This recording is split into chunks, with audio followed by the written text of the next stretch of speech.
Hello વિદ્યાર્થી મિત્રો, ધોરણ 12ના ફિઝિક્સના વિડિયો લેક્ચરમાં આપ સૌનું હાર્દિક સ્વાગત છે. લાસ્ટ ટાઈમ આપણે ચેપ્ટર નંબર જે 13 છે બરાબર, એટલે કે ન્યુક્લિયસ. તો આ ચેપ્ટરના અમુક જે MCQ જે છે એની આપણે પ્રેક્ટિસ કરી હતી. આજે આપણે એનાથી આગળની જે કાંઈ થિયરીઓ છે એના વિશે અભ્યાસ કરશું. તો ફર્સ્ટ જે ટોપિક છે એ છે પ્રક્રિયાનું ક્યુ મૂલ્ય. ઓકે, તો એકચ્યુઅલી આ પ્રક્રિયાનું ક્યુ મૂલ્ય જે છે એનો મતલબ શું થાય? તો કે જ્યારે કોઈ સ્થાયી તત્વ હોય બરાબર, હવે આ સ્થાયી તત્વ ઉપર આપણે કોઈ પણ કણનું પ્રતાંડન કરીએ, પ્રતાંડન એટલે કે મારો ચલાવીએ,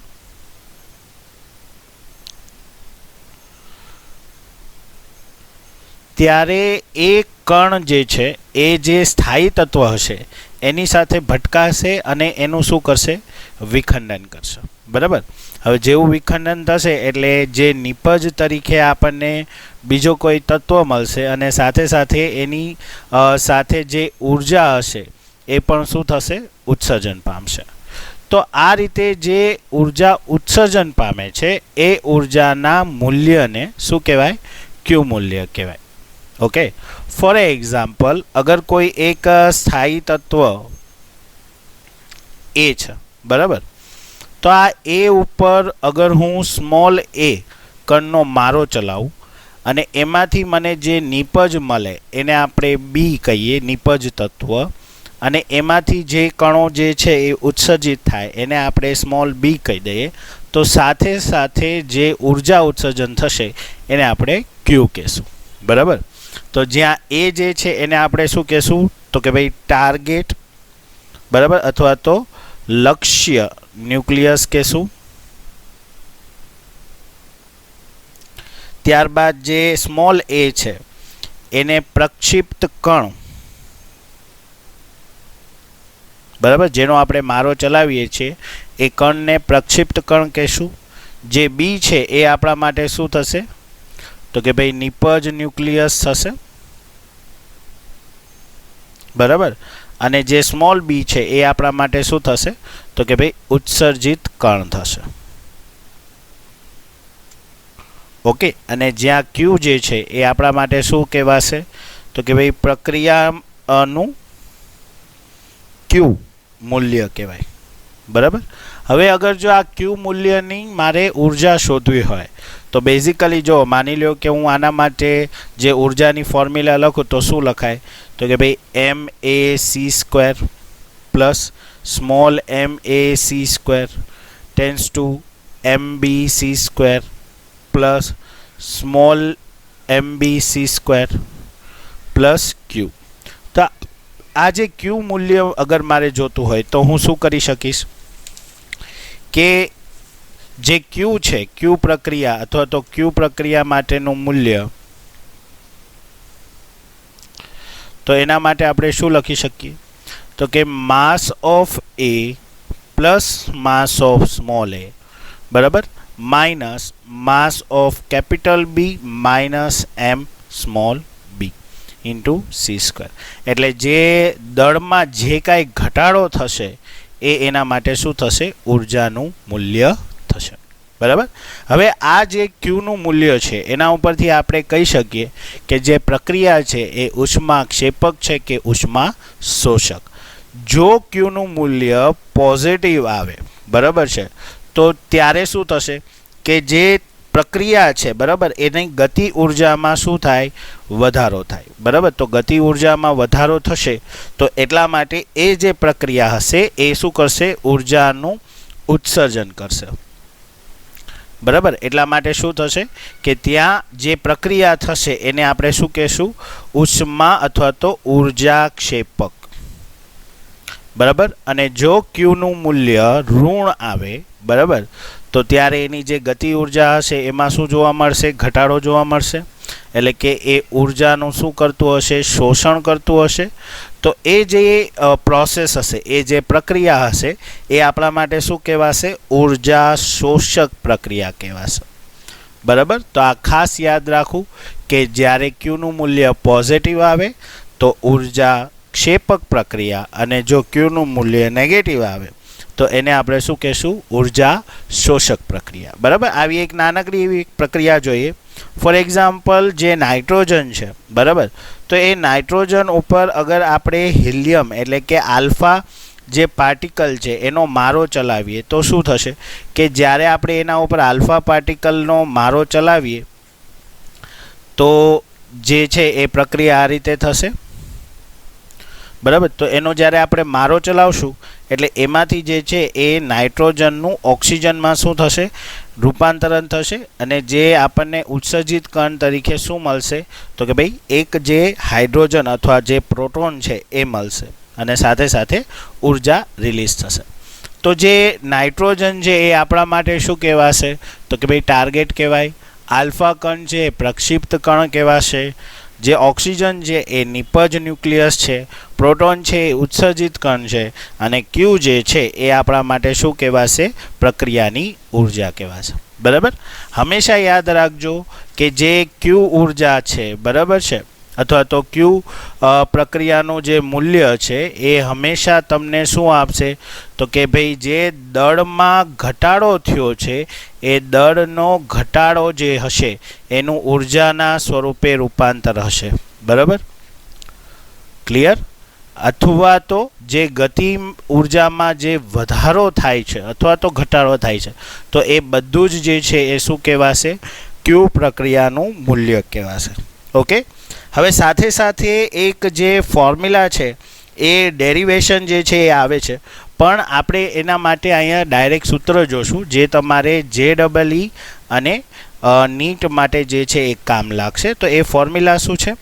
તો કે જ્યારે અગર કોઈ સ્થાયી તત્વ ઉપર અગર તમે શું કરો છો કે એનું વિખંડન થઈને અથવા તો એ જે છે એ શું કરતું હોય? તો કે ભાઈ આલ્ફા કણનું ઉત્સર્જન કરતું હોય. બરાબર છે. આ રીતે. તો એના માટે જે ક્યુ એનર્જી છે એની ફોર્મ્યુલા જે છે એ આ રીતે થઈ જશે કે ભાઈ ક્યુ બરાબર કે આલ્ફા A/A-4. બરાબર. જ્યાં કે આલ્ફા એટલે શું થશે? તો કે ભાઈ આલ્ફા કણની ગતિ ઉર્જા થશે. બરાબર. આનું આખું ડેરિવેશન આવે છે. બરાબર. પણ આપણે જે મેઇન ફોર્મ્યુલા જે છે એના પોઈન્ટ ઓફ વ્યૂથી યાદ રાખશો. અને આ ખાસ કેના માટે છે?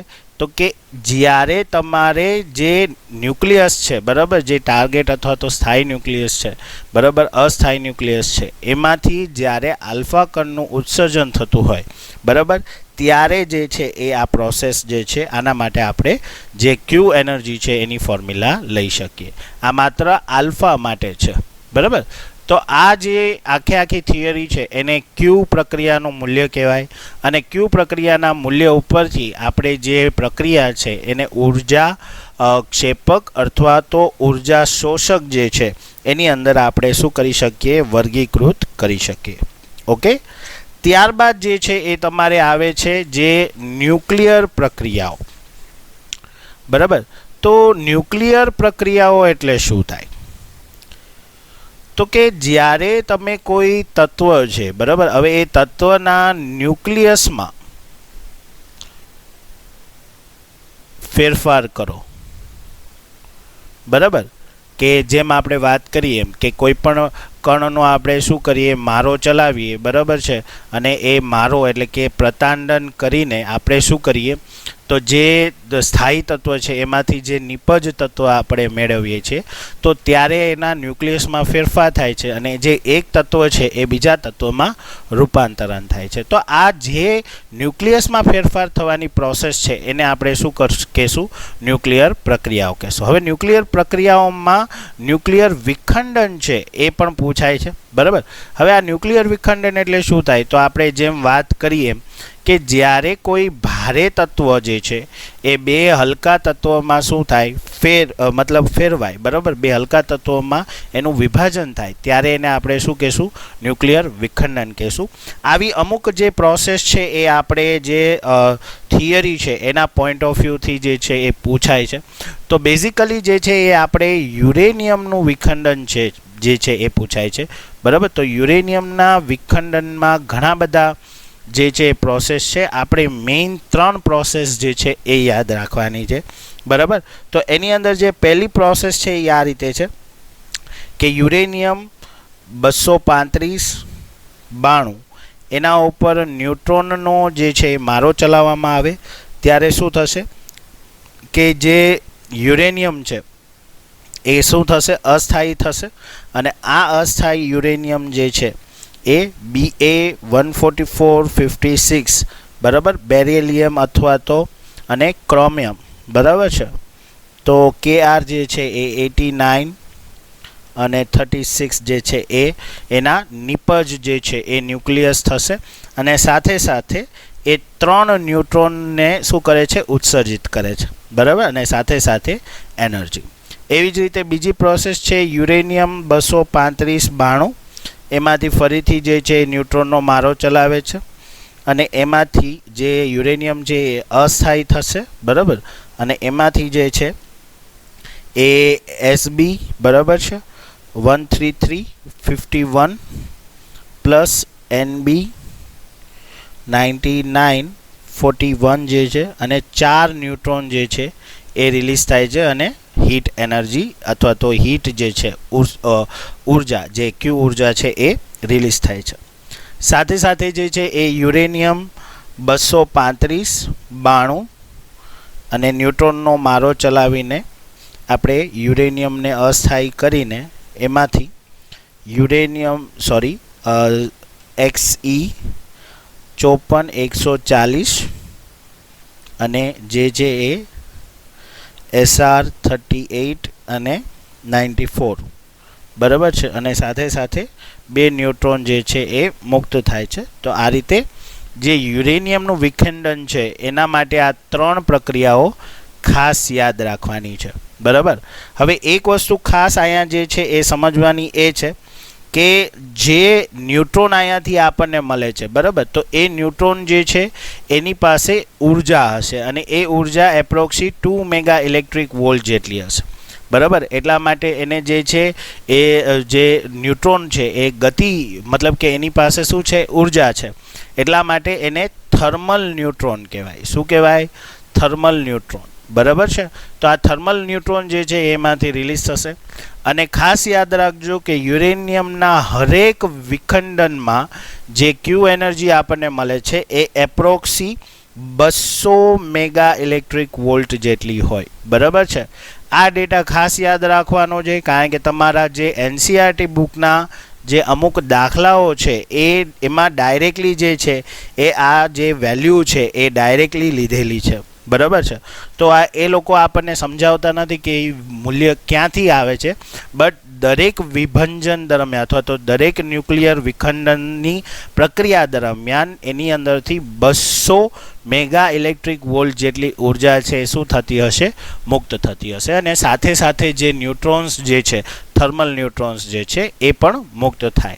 તો આ જે પ્રોસેસ છે એ તમારા NCERT સિલેબસમાં પૂછાય છે, બરાબર, કે ન્યુક્લિયર વિખંડન એટલે શું થાય અને એ સમજાવો. તો એકદમ બેઝિક સિમ્પલ જ છે કે ભાઈ જ્યારે કોઈ ન્યુક્લિયસ જે છે એના ઉપર કોઈ કણોનું જે છે એ પ્રતાંડન કરવામાં આવે ત્યારે એ જે ન્યુક્લિયસ છે એ અસ્થાયી બને છે અને એમાંથી શું થાય છે, નિપજ ન્યુક્લિયસ જે છે એ પ્રાપ્ત થાય છે. અને સાથે સાથે જે ઉત્સર્જિત કણો છે અને પ્લસ જે ઉર્જા છે એ આપણને મળે છે. તો આ આખી પ્રણાલી જે છે એને આપણે શું કહીએ છીએ, ન્યુક્લિયર વિખંડન કહીએ છીએ, બરાબર. હવે આ જો ન્યુક્લિયર વિખંડન જે છે, બરાબર, એ એમને ચાલુ રહે તો એને આપણે શું કહેશું, ન્યુક્લિયર શૃંખલા પ્રક્રિયા, બરાબર. હવે ન્યુક્લિયર શૃંખલા પ્રક્રિયા એટલે શું થાય? ફોર એક્ઝામ્પલ આપણે એમ કહીએ કે ભાઈ 23592, બરાબર. હવે આની ઉપર મેં એક ન્યુટ્રોનનો જે છે એ મારો ચલાવ્યો એટલે શું થશે કે આ જે યુરેનિયમ છે એ અસ્થાયી થશે, બરાબર. અને એમાંથી જે યુરેનિયમ 236 અને 92 થશે તો એમાંથી આપણને 2 જે છે એ શું મળે છે, તો કે નિપજ ન્યુક્લિયસ મળે છે. તો એ નિપજ ન્યુક્લિયસ છે એક ફોર એક્ઝામ્પલ BA144 અને 56 મળે છે, અને બીજું જે છે KR 36 અને 89 મળે. હવે આમાંથી જે છે એ શું બને છે તો કે ભાઈ બીજા 3 જે ન્યુટ્રોન છે, બરાબર છે, એ 3 ન્યુટ્રોન મળે છે કે જેની પાસે જે એનર્જી છે એ 2 મેગા ઇલેક્ટ્રિક વોલ્ટ જેટલી છે. હવે આ જે ન્યુટ્રોન છે એ બીજા જે અંદર રહેલા જે યુરેનિયમ છે, બરાબર, યુરેનિયમ કણ હશે, બરાબર, એની સાથે ભટકાઈ ફરીથી આ પ્રક્રિયા છે એ શું કરે, ચાલુ ને ચાલુ રહે, બરાબર. આવી રીતે શૃંખલામાં જે છે એ ચાલુ ને ચાલુ રહેશે. તો આ સંપૂર્ણ જે શૃંખલા પ્રક્રિયા છે એને આપણે શું કહીએ, ન્યુક્લિયર શૃંખલા પ્રક્રિયા, બરાબર. હવે આ જે શૃંખલા પ્રક્રિયા છે એમાં પર વિભંજન દીઠ જે છે આપણને 200 મેગા ઇલેક્ટ્રિક વોલ્ટ મળે, અને જો આ પ્રક્રિયા જે છે અગર આપણે એને કંટ્રોલમાં ચલાવીએ, બરાબર, કંટ્રોલમાં એટલે નિયંત્રિત, બરાબર, જો એ પ્રક્રિયા નિયંત્રિત હોય તો એમાંથી આપણે શું કરી શકીએ, ઉર્જા ઉત્સર્જિત કરી શકીએ, બરાબર. જેમ કે તમે જે છે એની અંદર સ્ટીમ ટર્બાઇન પ્લાન્ટ છે અથવા તો જે ટર્બાઇન છે, બરાબર, એ ટર્બાઇન ચલાવીને એની અંદરથી શું મેળવી શકો, વિદ્યુત મેળવી શકો, બરાબર. તો એ જે વિદ્યુત, આ જે ન્યુક્લિયર પાવર છે એમાંથી જે વિદ્યુત જ્યારે મળે, બરાબર, તો એ આખું પાવર સ્ટેશનને આપણે શું કહીએ, ન્યુક્લિયર પાવર પ્લાન્ટ, બરાબર. તો ન્યુક્લિયર પાવર પ્લાન્ટની મદદથી આપણે શું કરી શકીએ તો કે જે ન્યુક્લિયર શૃંખલા પ્રક્રિયા દરમિયાન જે ઉર્જા ઉત્સર્જિત થાય છે એ ઉર્જાનું આપણે વિદ્યુતમાં રૂપાંતર કરીને શું કરી શકીએ તો કે ઉર્જા મેળવી શકીએ. અને એ જે સ્થળ છે અથવા તો એ જ્યાં થાય એને ન્યુક્લિયર પાવર પ્લાન્ટ કહેવાય. જે રીતે કોલસાને સળગાવીને પાણી ગરમ કરીને એમાંથી જે વરાળ બને એ વરાળથી આપણે ટર્બાઇન ચલાવીએ તો એને સ્ટીમ ટર્બાઇન અથવા તો જે સ્ટીમ જે થર્મલ પાવર પ્લાન્ટ છે એ રીતે કહેવાય. કારણ કે થર્મલ જે ઉષ્મા ઉર્જા ઉત્પન્ન થાય છે એમાંથી વિદ્યુત ઉર્જામાં રૂપાંતર કરીએ છીએ. એવી જ રીતે અગર પવન દ્વારા જે છે પવનચક્કી ફેરવાઈને ઉર્જા મેળવતા હોય તો એને આપણે વિન્ડ પાવર પ્લાન્ટ કહીએ છીએ, બરાબર. એવી રીતે પાણી જે છે એ ધોધ ઉપરથી જે પાણી પડતું હોય અને વચ્ચે જલચક્ર મૂકીને આપણે ટર્બાઇન ફેરવીએ અને ઉર્જા ઉત્પન્ન કરતા હોય તો એને હાઇડ્રો પાવર પ્લાન્ટ સ્ટેશન કહેવાય, બરાબર છે. જે આપણને ખ્યાલ છે કે ભાઈ આપણા માટે જે છે સરદાર સરોવર જે નર્મદા ડેમ છે ત્યાં જે છે એ સૌથી મોટું જે છે એ હાઇડ્રો પાવર પ્લાન્ટ જે છે એ છે. ઓકે, તો એવી રીતે જ્યારે આપણે કોઈ પણ જે એનર્જી છે એને કંટ્રોલ મેનરમાં ચલાવીએ ત્યારે આ વસ્તુ જે છે જોવા મળે. પણ જો એ જ ઉર્જા અનિયંત્રિત થાય, બરાબર છે, એટલે કે અનકન્ટ્રોલ્ડ થાય, બરાબર છે, તો જ્યારે અનકન્ટ્રોલ થાય ત્યારે શું થશે તો એ અણુ બોમ્બ જે છે એની જેમ કામ કરે અથવા તો ન્યુક્લિયર બોમ્બ જે છે એની જેમ કામ કરે. તો એનું આપણે ઉદાહરણ જે છે એ હિરોશિમા અને નાગાસાકી ઉપર જે છે એ જોઈ જ ગયા છે કે જેની અસર આજની તારીખે પણ જે છે એ ત્યાં જોવા મળે.